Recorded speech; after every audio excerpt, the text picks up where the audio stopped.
নিজেকে কখনোই ছোট করে উপস্থাপন করবেন না। আবার যেন নিজেকে অতিরিক্ত বড় দেখানোর প্রবণতা পেয়ে না বসে সেদিকটাও খেয়াল রাখবেন। আপনি যদি নিজেকে ছোট করে কথা বলেন, নিজের দুর্বলতা প্রকাশ করতে শুরু করেন, তবে অন্যরাও আপনাকে দুর্বল ভাবতে শুরু করবে। সেখান থেকে আপনার মনের জোর আরো কমে যাবে। তাই নিজেকে সুন্দরভাবে উপস্থাপন করুন, যেন অন্যরাও মুগ্ধ হয়। সবার আগে নিজেকে চিনতে ও বুঝতে হবে। আপনি কি করতে পারেন আর কি করতে পারেন না সেসব সম্পর্কে স্পষ্ট ধারণা রাখতে হবে। নিজেকে নিজেই প্রশ্ন করুন, এতে নিজেকে জানা সহজ হবে। কারো কথায় নিজেকে দুর্বল ভাববেন না।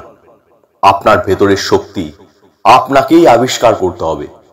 নিজেকে চেনা এবং বুঝতে পারার যোগ্যতা থাকলে বাকি কাজগুলো আপনার জন্য সহজ হয়ে যাবে। যে কোনো কাজ করার ক্ষেত্রে তাড়াহুড়ো করবেন না। আগে নিজেকে নিজের মতো করে ভালো করে গুছিয়ে নিতে হবে। তারপর কোন কাজটা কিভাবে করবেন তার পুরো পরিকল্পনাটা ভালো করে তৈরি করে নিন। এতে যে কোনো কাজে ভুল হওয়ার ঝুঁকি অনেকটাই কমে যাবে, আর সেই সঙ্গে বাড়বে আপনার মনের জোরও। অন্যের সমালোচনা শুনে মন খারাপ করবেন না বা ক্ষেপে যাবেন না। কেউ গঠনমূলক সমালোচনা করলে তা মন দিয়ে শুনুন। এরপর তার ভিতরের গঠনমূলক দিকগুলো মনে গেঁথে নিন। এতে আপনার লাভ ছাড়া ক্ষতি হবে না।